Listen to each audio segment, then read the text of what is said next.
Hey YouTube, I have a little update in the car. I just got today on my way back from work my new cast steel crankshaft, and I'm going to show you guys the unboxing of it. Let me get the knife. There you go. They have all these heavy duty staples on here, the copper staples. So, you like it? You hold the phone? There you go. Sticker there. Alright, here it is.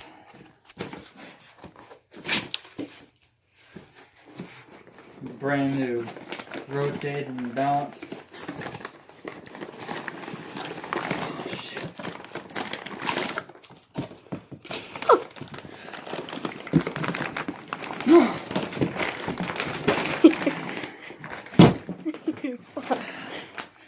There it is.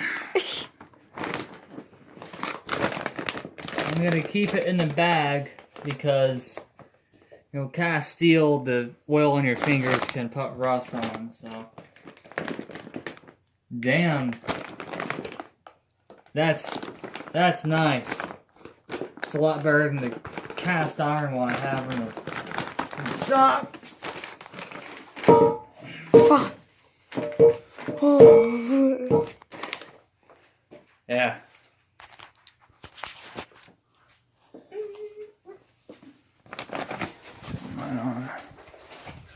Baby shark, dude. Check it.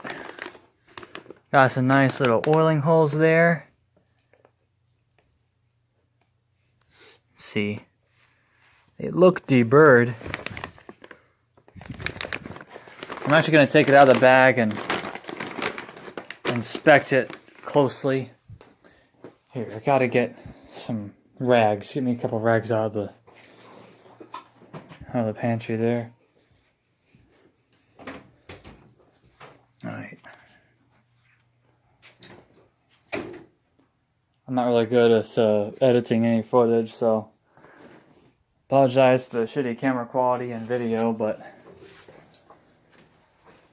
just got to get a little. Damn, do we have any fucking rags in here? No. Well, not these two.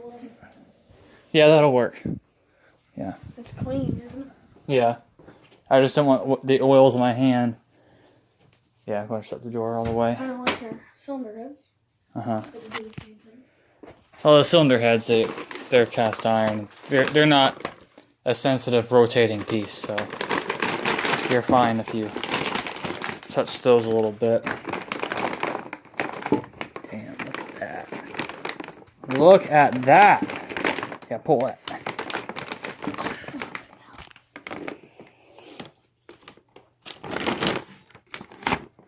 Screw that knife, dude.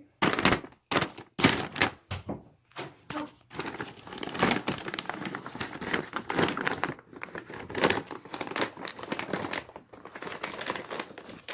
So I was going to get the 4340 forged crank, but they were having trouble with the foundry.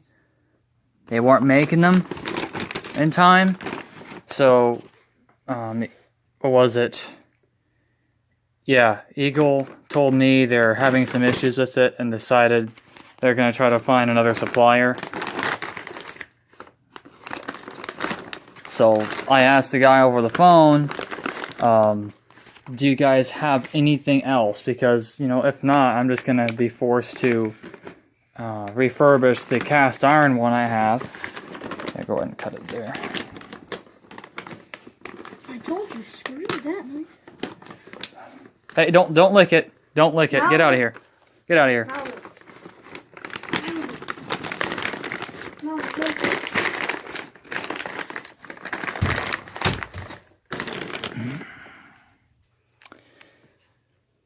Doesn't appear to be any ridges on the end of the crank. Latex gloves. 'Cause I think we might actually have some. Okay, if we have latex gloves, that'll be awesome. Anyways, I I asked the guy, and he said that he had a cast crank, and I asked him steel or iron. And luckily, he had a steel one. The reason why I say that I would have to refurbish the other one if I couldn't get this is because everything else he had was for a later block, like 400s and 455s. Perfect. So, thing is with these is they have a 3-inch main. So they have 3-inch mains on them. And then the rod mains are, well, the rod journals, I should say, they are 2 1/4 inch. Yeah, they're 2 1/4 inch. Or 2.5. Or either 2.5 or 2.25. But this is the only crank that I found with a 3 3/4 inch stroke and 3-inch mains.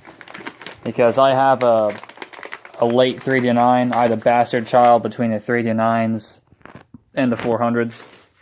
65 and 6 400 stuff bolts onto them, like open chamber heads and stuff, no problem. But they don't have the short snout like the 64s on back do. From 59 to 64, they were short snout. They were shorter cranks, so that wouldn't work. But yeah, these are rotated and balanced in the shop. Before balancing or modification, not returnable.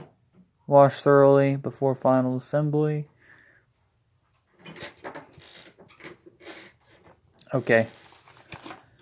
So, they do pretty good quality control from what I hear, but I'm going to go ahead and put the camera down real quick, and I'm going to put these gloves on, turn it around on the carpet. No, I'm going to turn it around right there. I don't want any foreign material on the block, so, on the crank, I'm sorry.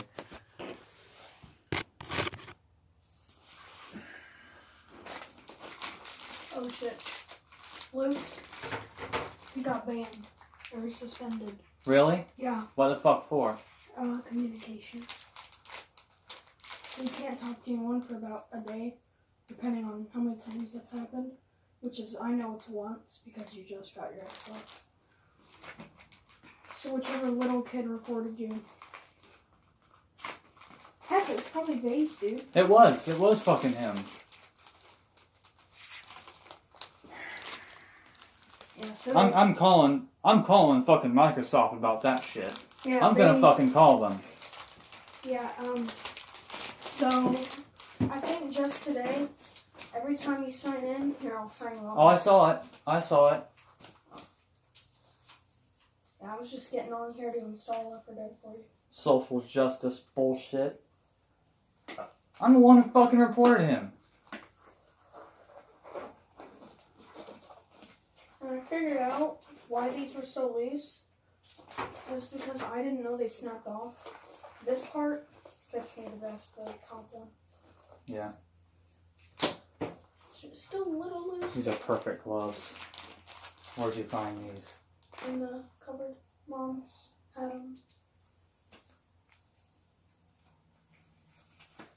I'm gonna be storing all my parts in my room because there's no dust or anything. They're gonna stay clean. Because you look right here, these machine surfaces. When you put this in the engine, this needs to be as clean as you can possibly get them. Could you imagine a grain of sand rolling in here at 2,000 rotations a minute?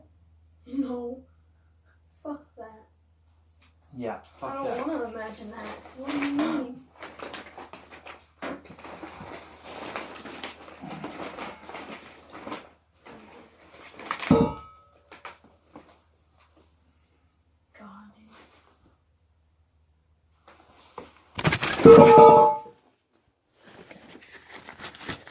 Yeah, you guys are probably cringing at that, but What?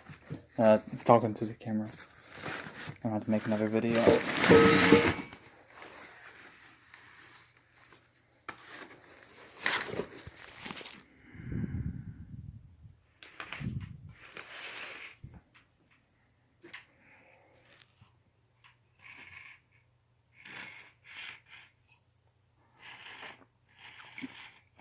Yeah, one of the ends right here fell on the little clothes hamper.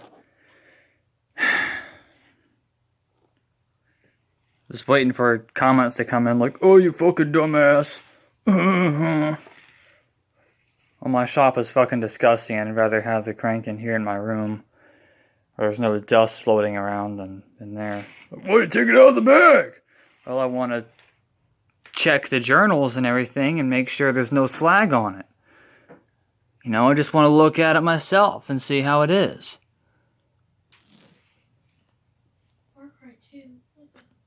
So please don't give me a bunch of shit. My first engine rebuild, too. Give a 20-year-old some slack.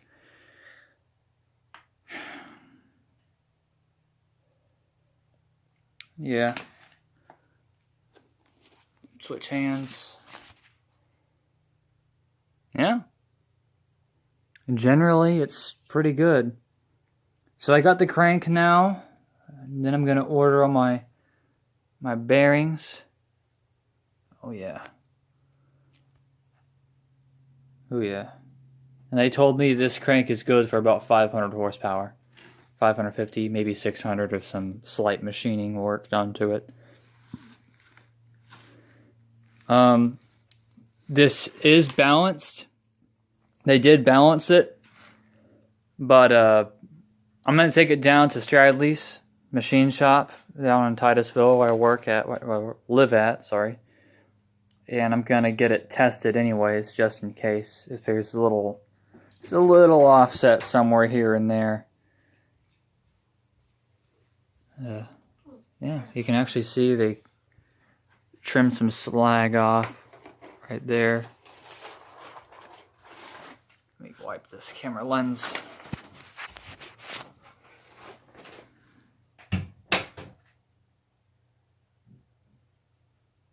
Come on, focus, bitch. There. Right there. Oh. Just a little scratch. Right there. I'm not sure if you can see it. You guys can barely see it.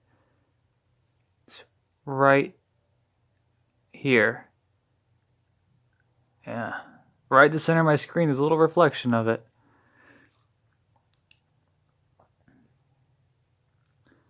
Honestly, that's all very small, and that's not really rotating on anything other than a thrust bearing. I'm not really all that concerned about it. What I'm mainly concerned about is this and the little lips right there. I don't want any slag coming off right there. Threading is good. I love the sight of this clean machine stuff right here. Man, I'll tell you what.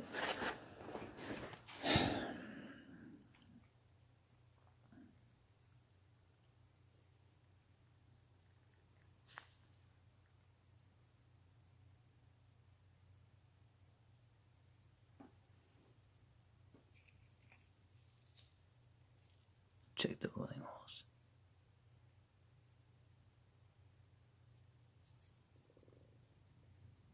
Yeah, they took the burrs out. Damn, dude, that's fucking clean. See if there's a part number on this or something anywhere. Don't look like it.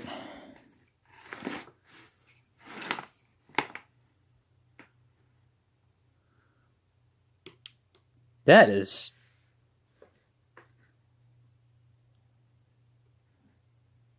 Those guys like big tits and asses, but I tell you what. I like car shit. And only car shit. If I had a girlfriend, I wouldn't have the money to spend $600 on a badass crankshaft. Now, would I? No. Just imagine that sitting in the motor when the motor's all cleaned up and everything. Shit. Yeah, the motor, in case if there's any new people here, I'm building a 389 up as a daily driver through the rain, rain or shine. And I want it to have a nice bottom end to it. I was gonna get a forged crank, but I couldn't get one in time. They told me they wouldn't have any available till July, and I contacted Ohio Crank, and they don't have them because they're flying off the shelves right now. Then I went to Scat, I went to their site, and there's no ordering system from them. So I brought up their catalog on their website, and it's same fucking story as almost everything aftermarket. Small block Chevy, small block Chevy, small block Chevy, small block Chevy, Chevy, Ford, Chevy, Ford, Chevy. And then all the way at the back, deep on the catacombs, the undercroft, the fucking dungeon of the catalog, you have, some couple Oldsmobiles and a couple Pontiac ones. And everything else is billet, and that's like $2-3 grand a fucking crank. So they didn't have anything, of course. Everything they had was for the 400, and pretty much only the 400. In terms of bore and stroke and mains, are all different sizes. They wouldn't fit. So I'm not gonna do any line boring on the motor or anything. Really, it just needs the cylinder wall is cleaned and needs some things honed out. And I'm gonna get a Dremel, some new Dremel bits, and I'm gonna clean up the slag and everything inside the block and cut little channels in there, and the heads and everything, so the oil's gonna go back to the bottom end easier. I'm getting forged. It depends. I want to do factory style forged steel connecting rods and put them on here. But if I can, and if I can find a set that's really durable, I want aluminum ones, forged aluminum pistons with they're flat. I'm getting flat tops with valve reliefs in them. And I want to get about 9.8 to 1 compression. If I can pull off 10 on pump gas, I'll do that. There's an airport right behind our house that they actually have pumps up there. You can buy 104 to 110 octane over there. So if I wanted to, I can bump the compression ratio up, but I'll have to carry a lot of octane booster with me. In fact, I have some jerry cans in the shop. I'll just fill those fuckers up full of octane booster and hit the street, because I want this motor to perform properly, and I'm putting tri-power on it, so this is going to be a good performer for the car. This isn't the only update I have. I have some more to show you.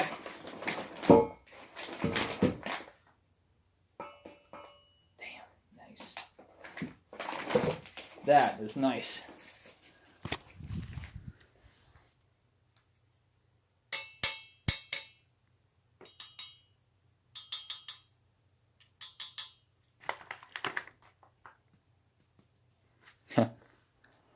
Ain't that cool or what?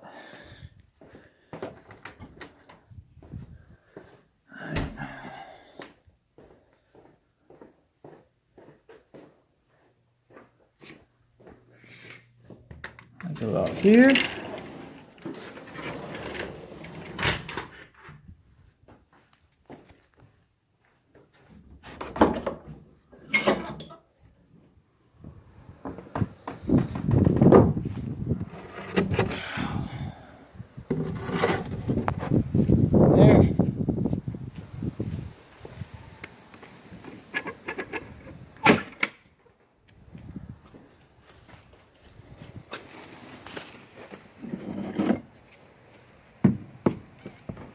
Got some new info on how my shop's doing. And for the new guys, this is the car. one of about 15,000 produced. It is a 65 Pontiac Catalina convertible, turbo hydromatic 400 transmission, power steering, power brake car with underdash AC. That was bolted onto the car, but the previous owners were incests and they painted over this Capri Gold with first Shrek Pus green, and then they put a cheap ass blue over it that didn't stick for shit. You can see you can see what those degenerates did, as also the Cheech and Chong looking interior. They put over that. So that happened, and I don't have the door panels because they had the door panels on, right? And I guess they were damaged at the bottom.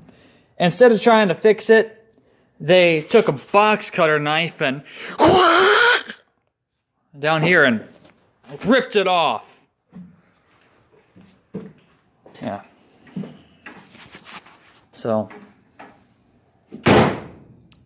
the striker's kind of worn out, and those bolts are a little loose. So I got to get that. But the frame is good. There's no tweaks, no damage in it, at least up front. But the car was in a collision. You could see the damage back there, and all this down here is Bondo. See that spot? Lots of it.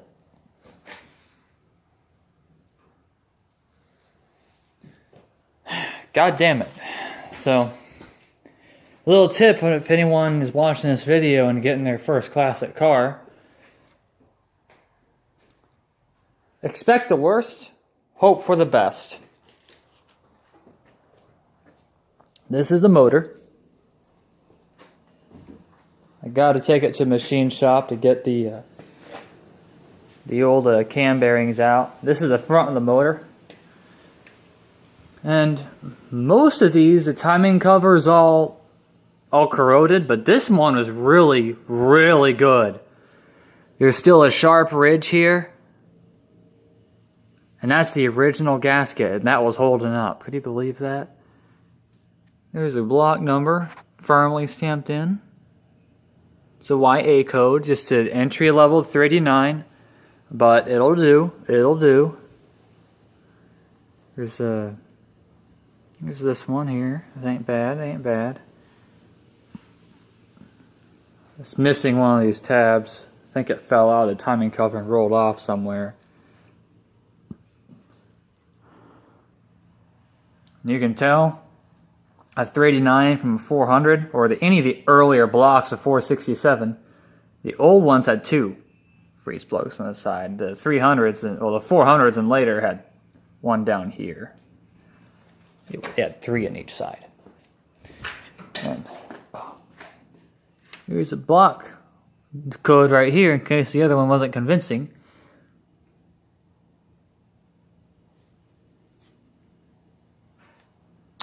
Wait a minute. Oh yeah, that's a 5. It looked like a 6. It had dirt in it. But see D is that 18? Yeah, that's 18. D185. How these block codes work on these 389s is in alphabetical order. That's the month, that's the day, and that's the year. The last digit's the year.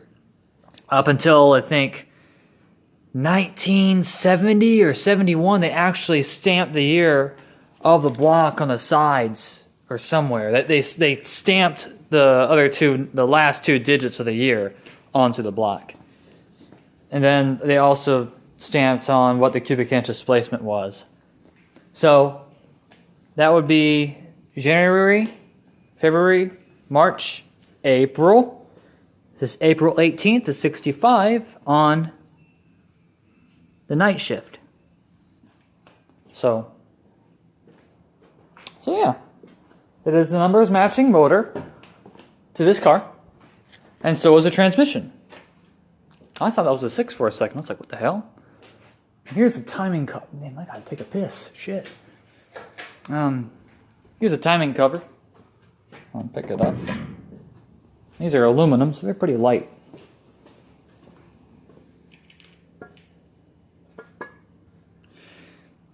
Look at that. There's no corrosion or anything on this. Look right here. Right where the coolant goes through. Look at that. That's nice. Other than the gasket. The gasket's petrified, but hey, you know, it's a little over half a century old, and look at that. Look at that. That's doing great for its age. There's a steel plate. Only got a little bit of surface rust on it. Hey, that's held up pretty good. Look at that. The ridges are still there. The slag is still on it. There's no corrosion on this thing whatsoever. Oh. There's the code. 977-3371. Oh. There's a little lettering right there. Let me get some cleaner.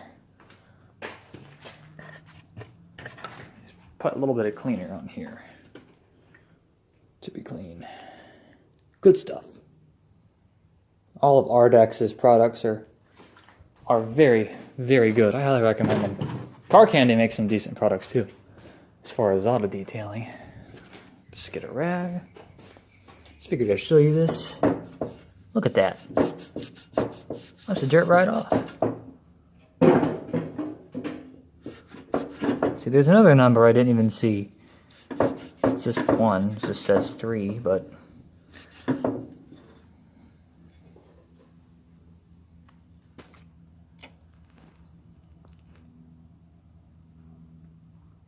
die-cast aluminum. See, they didn't have to put detail in the lettering, but they did. Say, back in the 50s and 60s and through the 70s and some through the 80s, they paid attention to detail.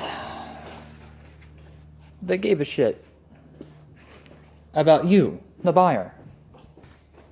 Not like the fucking Chevy commercials nowadays. Oh, they're more reliable than Toyota or Nissan.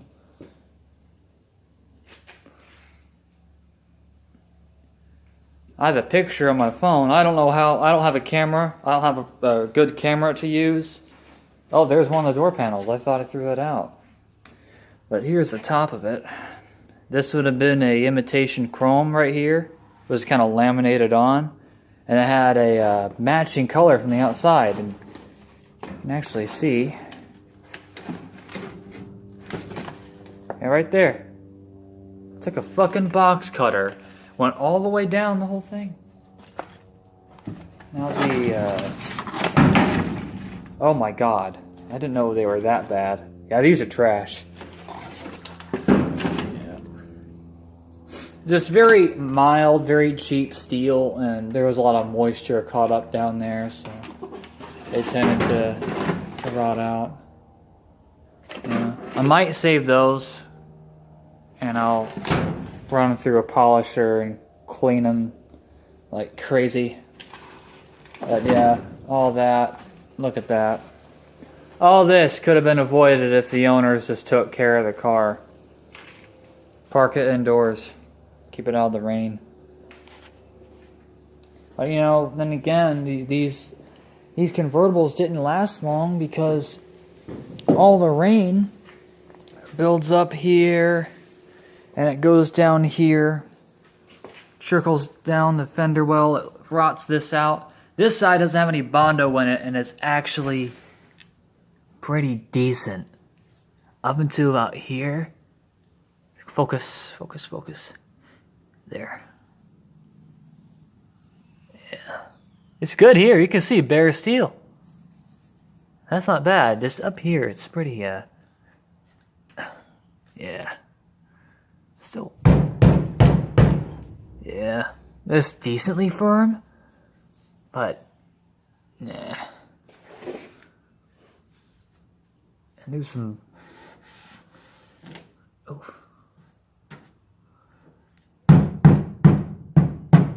I think there might be some Bondo in here. Okay, all this is where a lot of these convertibles rotted out at, is down here. Now, the insides are very good. All this, that's all solid, man. All the way down to the back. There's some dirt right there. But that's good. That's good. Up in there, it's fine. This piece of trim is somewhere, I think, in the trunk. Or it fell off a car. But I can find one of those. I know a guy in Jacksonville who has a Grand Prix he's parting out. And I can actually get sections right there. I'm gonna go down here. There's some damage, but...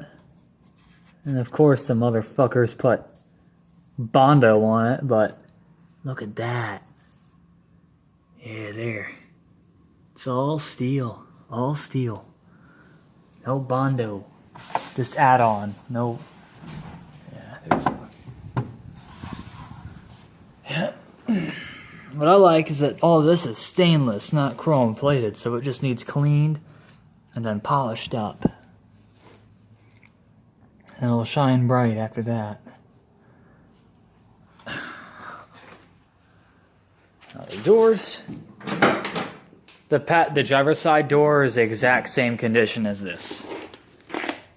I've already looked at them multiple times, but the problem is with these B-body cars, anything GM, it don't matter if it's an Oldsmobile, Cadillac, or a Buick, Pontiac, Chevrolet, Chevrolet, fight me.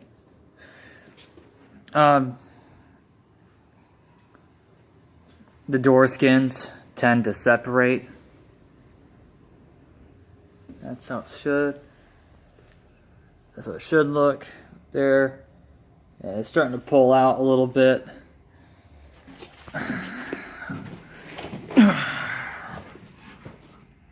But the bottoms are all right. There's some surface rot, but they're pretty good all the way through. But that weather stripping, that's a no-no. And there is some rot down there. Sorry for not getting the camera right the first time. This is good. Let's see. That door shuts a lot better. And there's no slack. The door gap.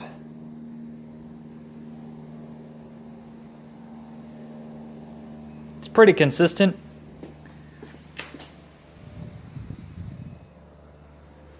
Oh, look right there.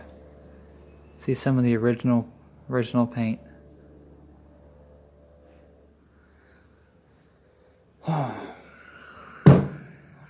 These were beautiful cars when they were new.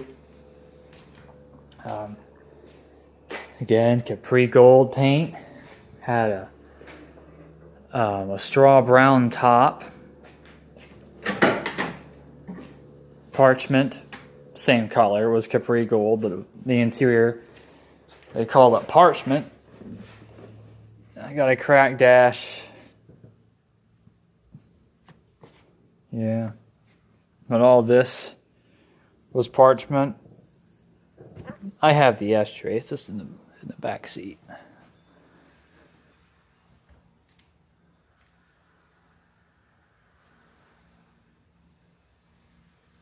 '64, I think, had the coolest fucking dash right here in between the gauges. They had like this textured, like turned steel. Had like the supersonic look to it. But 65 was more formal, They cleaned it up. They drilled it down a little bit. 66 was weird though. It had square gauges on it. I don't like the look of those. I like the 65 dash a lot more. I like the 65 body a lot more than 66. 66 is more of like a muscle car look, whereas the 65s, they're more formal. They're more formal. I didn't have AM FM, but I had AM radio, and this works. This car sat for a year. I mean, it started up. I drove it in here, but just stuff like this got stuck. You know, just having to work it back and forth.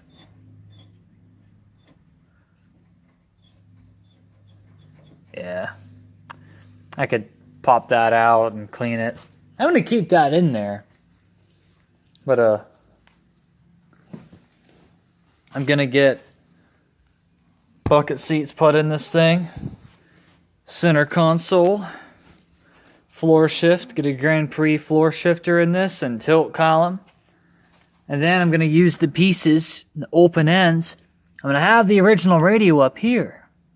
But then I'm going to use the open section there for the aftermarket radio. Put some new speakers there and there. I get a factory replacement for that one up here. I'm going to get them all linked together. So when you turn on this radio, you're still going to use those speakers, including one in the back. But, I won't need this armrest anymore. You know, I might actually take this bench seat and put it in my truck, my little 96 Dakota, because it's got a nice little armrest here, you know. I could take this to an upholstery shop and get a cup holder put in, you know. This isn't the original. You know, I think this came out of a truck or something. I don't know what. I don't know, but it's not original to the car. Now, I've been told you can tell a bench seat car from a bucket seat car from the bolting pattern of the seats. I'm going to check that out right now while I'm here. I'm not going to keep those. See, so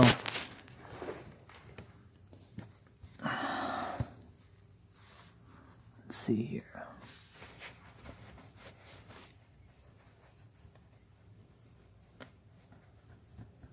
There might be a bolt hole there. I can't tell.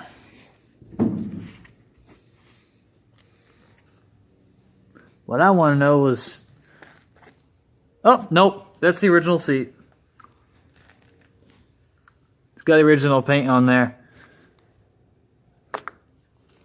This might be...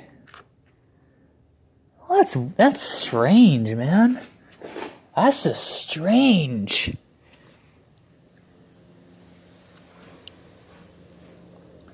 Could it be two seat covers?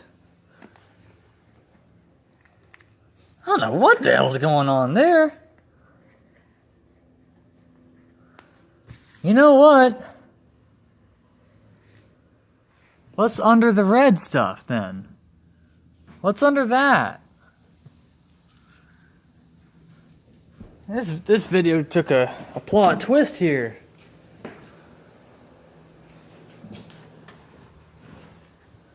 Hell, I'm going to tear that back and see what's... focus, please. I'm going to tear this back and see if there's anything beneath it. So, yeah.